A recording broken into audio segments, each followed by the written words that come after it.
L'hiver à Vilnius a toujours été long et sombre. Mais cette année-là, le froid s'était installé non seulement dans les rues, mais aussi en moi. Je m'appelle Osteja Żukauskait. J'ai 35 ans, et bien que mon mariage avec Vitas semblait parfait de l'extérieur, la réalité était très différente. Il voyageait constamment pour le travail, et moi, je restais dans cette maison trop grande, vide de rire et pleine de silence. J'étais une femme de taille moyenne, de constitution mince, avec les épaules légèrement voûtées par l'habitude de me protéger contre le vent glacial. Ma peau était pâle, presque translucide, typique de ceux qui ont grandi sous des ciels gris. Mon visage, fin et ovale, était encadré par des cheveux châtains foncés que je portais habituellement relevés, en un chignon bas, plus par habitude que par goût. J'avais les lèvres fines, naturellement pâles, et les yeux d'un bleu terni qui, selon ma mère, semblaient des lacs recouverts de glace. Mes mains étaient fines, avec de longs doigts et des ongles propres, bien que rongés au bord. Je portais généralement des vêtements simples, des pulls épais, des pantalons en laine, des écharpes tricotées main. J'ai toujours préféré les tons neutres, comme si mon corps voulait disparaître entre les murs de la maison. Vitas, quant à lui, était un homme à l'apparence impeccable. Grand, de large dos et de corps athlétique qu'il conservait de ses années universitaires en tant que joueur de handball. Il avait les cheveux sombres, courts, avec quelques mèches grises aux tempes, qui lui donnaient un air distingué. Sa mâchoire était carrée, et son nez droit lui donnait une allure sévère, presque militaire. Il portait toujours des costumes sombres, des chemises parfaitement repassées, et des chaussures brillantes, même à la maison. Ses yeux étaient d'un gris intense, froid et calculateur, comme s'il évaluait toujours tout autour de lui. Son sourire était rare, et quand il apparaissait, il semblait plus une formalité sociale qu'un geste authentique. Ce fut un après-midi d'avril, lorsque le printemps commençait à peine à faire fondre les dernières couches de neige, que je le vis pour la première fois. Un grand chien, au pelage sombre et aux yeux dorés, s'approcha timidement du jardin. Son corps, bien que robuste, montrait des signes d'abandon. Il était maigre, avec les côtes marquées sous la peau tendue, les pattes fines mais fermes, et le dos voûté par la fatigue. Son pelage était un mélange de noir, avec des mèches grises, sales de boue et de poussière du chemin, et son museau présentait quelques cicatrices, comme des traces de bataille passée. Mais ce qui m'a le plus marqué, ce furent ses yeux, dorés, intenses, avec une profondeur que je n'avais jamais vue chez un autre être vivant. Il me regardait, comme s'il me connaissait déjà, comme s'il savait exactement ce que je ressentais. Et avant que je puisse décider si je devais l'éloigner ou l'appeler, il s'était déjà couché sous le rosier, comme si cet endroit lui appartenait depuis toujours. Avant de continuer, pour en savoir plus sur les expériences quotidiennes et les moments qui ont marqué la vie de ces femmes, abonnez-vous pour ne manquer aucune histoire et aimez cette vidéo pour nous soutenir. Nous vous attendons dans chaque nouvel épisode. Maintenant, continuons. Cette rencontre a marqué le début d'une relation inattendue et profondément significative. Chaque jour, lorsque le soleil commençait à se coucher, le chien revenait au jardin et je l'attendais avec un peu de nourriture et d'eau. Peu à peu, son pelage retrouva son éclat et son corps prit du poids. Mais son regard conservait toujours la même intensité, cette connexion que j'avais ressentie dès le premier moment. Je l'ai appelé Lokis, un nom qui, sans savoir pourquoi, me semblait lui aller bien. Avec le temps, Lokis est devenu mon compagnon silencieux, mon confident, quelqu'un qui m'écoutait sans me juger, qui était simplement là, partageant ma solitude et mes silences. Alors que Lokis retrouvait la santé, j'ai commencé à remarquer des changements en moi-même. Sa présence m'a donné une raison de me lever chaque matin, de sortir dans le jardin et de sentir l'air frais sur mon visage. J'ai commencé à trouver une sorte de paix dans sa compagnie, une paix que j'avais perdue depuis longtemps. Lokis m'a appris à voir la beauté dans les petites choses, à apprécier le bruit du vent entre les feuilles, le chant des oiseaux à l'aube, la tranquillité d'un après-midi ensoleillé. Son amour inconditionnel m'a rendu une partie de moi que je croyais perdue, une partie qui avait besoin d'être aimée et acceptée telle que j'étais. « Que fais-tu ici, hein ?» murmurai-je, en me baissant pour tendre la main. Le chien ne recula pas. Au contraire, il s'approcha avec prudence, reniflant mes doigts, avant de les lécher avec sa langue chaude. J'ai ressenti un frisson, mais ce n'était pas de peur. C'était quelque chose de plus. C'était comme si une énergie passait entre nous, une connexion que je ne pouvais expliquer. « Tu dois avoir faim, » dis-je, et je suis entrée dans la maison pour chercher quelque chose à manger. Lorsque je suis revenue avec un morceau de pain et un peu de viande froide, il était toujours là, en attente. Il l'a dévoré en quelques secondes, puis a levé la tête, me regardant comme si j'étais la maîtresse de son destin.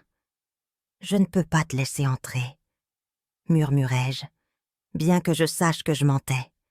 Cette même nuit, alors que la pluie commençait à tomber, je l'ai entendu gratter la porte arrière. J'ai pris une profonde inspiration, regardé autour de moi comme si quelqu'un pouvait me juger, et je l'ai laissé entrer. Je l'ai appelé Lokis, ours, à cause de sa taille et de son pelage épais. Au début, il dormait par terre dans la cuisine, mais peu à peu, il a gagné en confiance. Et moi aussi. Sa présence dans la maison est devenue une routine réconfortante. Je ne me sentais plus aussi seule, aussi abandonnée dans cet espace vide. Lokis remplissait le silence avec sa respiration tranquille, ses mouvements doux, son regard constant. Vitas a appelé cette semaine-là, comme toujours, pour me dire que son voyage allait se prolonger d'un autre mois. J'ai raccroché le téléphone avec plus d'amertume que d'habitude, et je me suis laissée tomber sur le canapé. Lokis s'est approché, posant sa lourde tête sur mes genoux. Ses yeux m'observaient avec une intensité que aucun humain n'avait dirigée vers moi depuis des années. « Au moins, toi, tu ne m'ignores pas, » lui dis-je, caressant son oreille.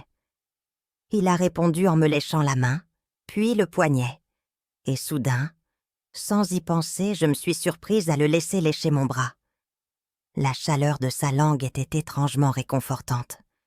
Ma respiration s'est accélérée quand j'ai remarqué où il se dirigeait. « Non, ce n'est pas bien, » murmurai-je, mais je ne l'ai pas arrêté. Et ainsi, tout a commencé. Ce fut une semaine plus tard. Vitas était toujours absent, et je ne pouvais plus supporter le vide dans mon lit.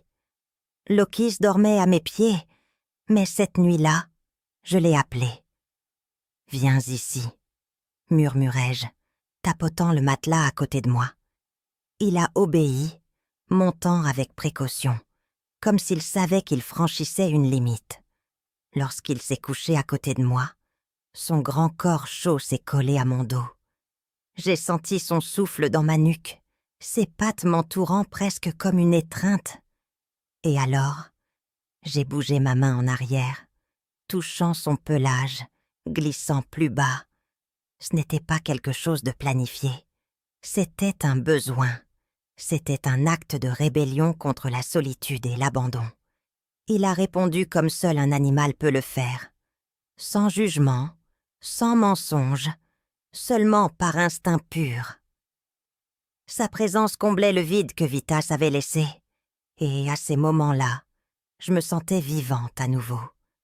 Les rencontres sont devenues plus fréquentes, plus intenses. J'ai appris quelle caresse l'excitait, et il a appris comment me toucher pour me faire gémir. Parfois, c'était sa langue, longue et habile, qui me conduisait à l'extase. D'autres fois, c'était son poids sur moi, sa force dominante, qui me faisait me sentir vivante à nouveau. À ces moments-là, il n'y avait pas de place pour la pensée, seulement pour la sensation.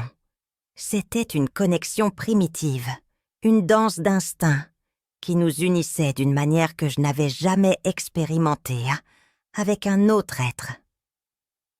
Un après-midi, après l'un de ces moments, je me suis regardée dans le miroir et j'ai remarqué quelque chose de différent. Mes yeux n'étaient plus ternes. Mes lèvres n'étaient plus crispées dans une expression d'amertume. Je me suis souri à moi-même, me rappelant le plaisir que Lokis m'avait donné.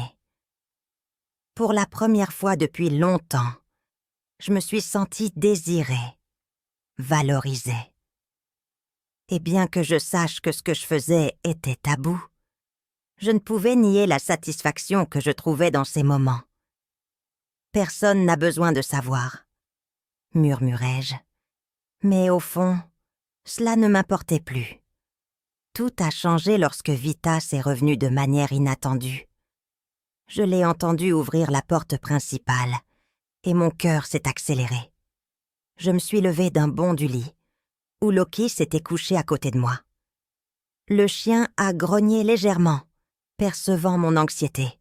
« Osteja, je suis à la maison », a-t-il annoncé depuis l'entrée.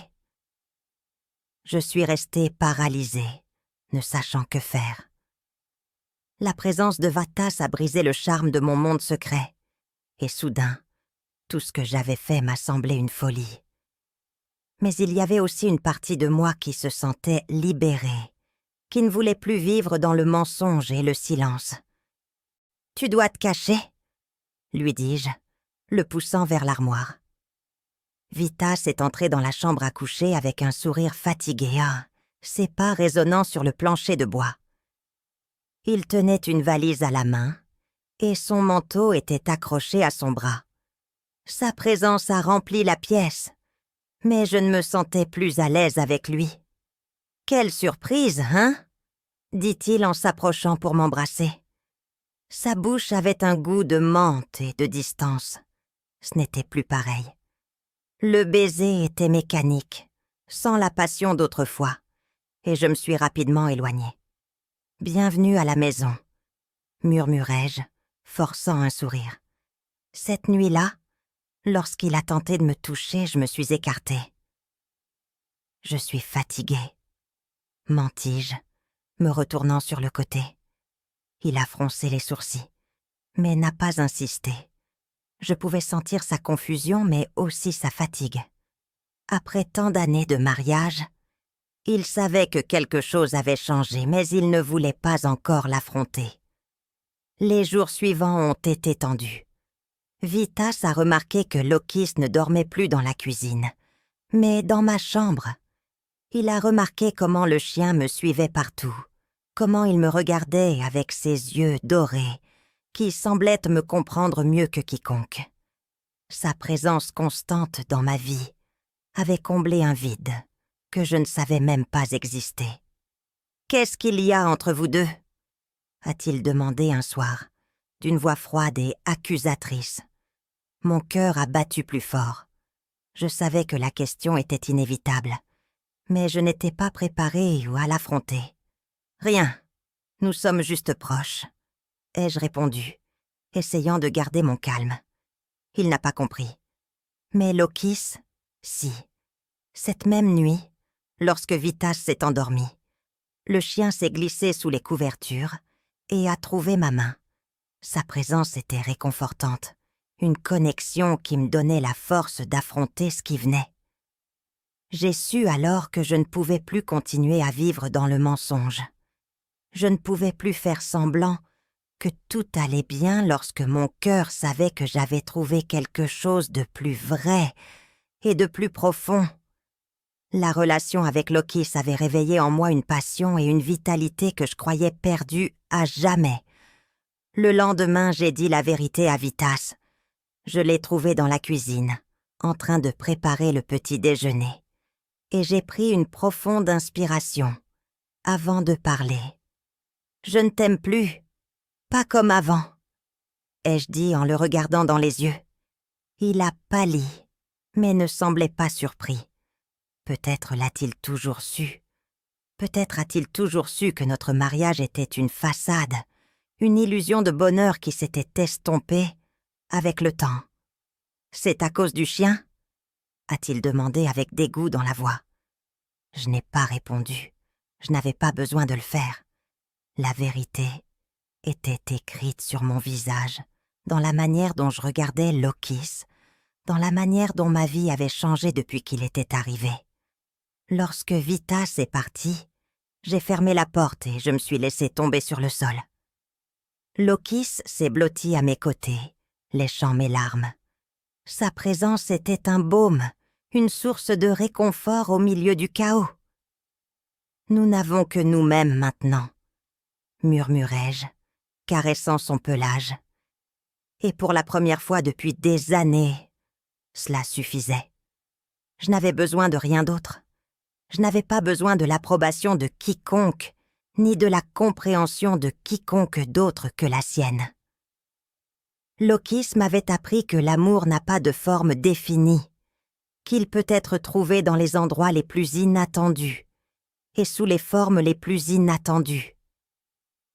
Aujourd'hui, 1 an plus tard, je vis dans une cabane près de la forêt. Lokis dort à mes côtés toutes les nuits, et je ne me cache plus lorsqu'il me touche. Les gens murmurent, bien sûr. Les voisins, les connaissances, même certains amis d'antan. Mais cela ne me dérange plus. Leur jugement n'a plus de pouvoir sur moi. J'ai trouvé une paix et un bonheur que je n'aurais jamais cru possible. Et c'est ce qui compte vraiment. Lokis m'a sauvé de la solitude. Il m'a rendu la passion. Il m'a appris que l'amour n'a pas de forme définie, qu'il peut être trouvé dans les endroits les plus inattendus et sous les formes les plus inattendues. Et pour moi, cela suffit. C'est plus que suffisant. Merci de nous avoir accompagnés dans ce voyage d'émotions. Rappelle-toi que ton soutien signifie beaucoup pour nous. Si tu as aimé cette vidéo, n'hésite pas à mettre un like et à la partager. Nous avons encore beaucoup d'histoires passionnantes à raconter. Ne les manquez pas. Abonnez-vous et activez les notifications. À la prochaine.